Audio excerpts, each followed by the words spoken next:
नंतर काही बातम्या सविस्तर पाहूयात। कोल्हापुरातून एक बातमी आहे। कोल्हापुरात सध्या एका राजकीय बॅनरची चर्चा रंगतीये। राष्ट्रवादी शरदचंद्र पवार गटाकडून हे राजकीय बॅनर लावण्यात आलंय।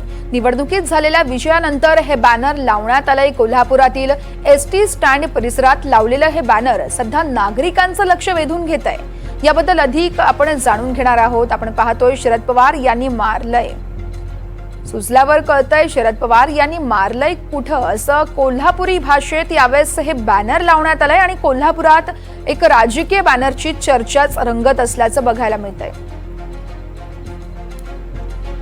तर याबद्दल अधिक माहिती जाणून घेऊयात। आमचे प्रतिनिधी विशाल पुजारी आपल्यासोबत जोडले जात आहेत। तर आपण पाहतोय विशाल, राजकीय बॅनरची सध्या चर्चा रंगतीये आणि आमच्या प्रतिनिधींनी एक आढावा घेतला या राजकीय बॅनरचा, तो आपण थेट पाहूयात। लोकसभा निवडणूक नुकतीच पार पडली आणि निवडणुकीच्या निकालानंतर महाविकास आघाडीने मोठा विजय मिळवला। महाराष्ट्रात जवळपास 30 जागांवर आघाडी घेत एक अपक्ष अशी 31 जागा महाविकास आघाडीला सध्या मिळालेल्या आहेत।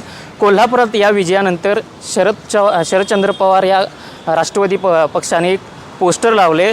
एसटी स्टँड परिसरातल्या या पोस्टरची सध्या खूप चर्चा आहे। माझ्या पाठीमागे एसटी स्टँड परिसरातील 5 चारी पुलावर हे पोस्टर आहे। हे पोस्टर तुम्ही पाहू शकता की या पोस्टरवर एक मजकूर आहे, सुजल्यावर कळतंय शरद पवारांनी मारलंय कुठं।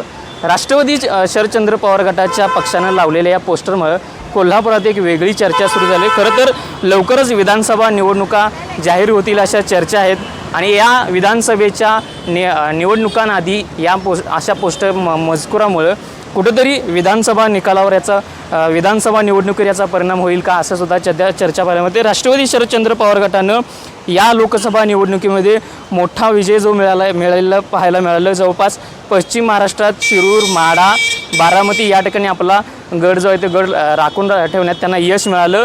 बारामतीमध्ये सुप्रिया सुळे यांनी विजय मिळवल्यानंतर अनेक आमदार त्यांच्या संपर्कात होते अशा चर्चा सुरू झाल्या। त्यामुळे विधानसभा निवडणुकीमध्ये हे आमदार जे आहेत ते आमदार काय नेमकी भूमिका घेतील अशा चर्चा आहेत। राष्ट्रवादी शरदचंद्र पवार गटाकडून कोल्हापुरात लावलेल्या या बॅनरमुळं कुठेतरी विधानसभा निवडणुकीमध्ये याच्या हालचालींना वेग येऊ शकतो का, अशा चर्चा आहेत। या पोस्टरचा एक उपरोधिकपणे संदेश जो आहे तो संदेश शरदचंद्र पवार गटाने दिल्याचं कोल्हापुरात दिल्याचं एक पाहायला मिळतं।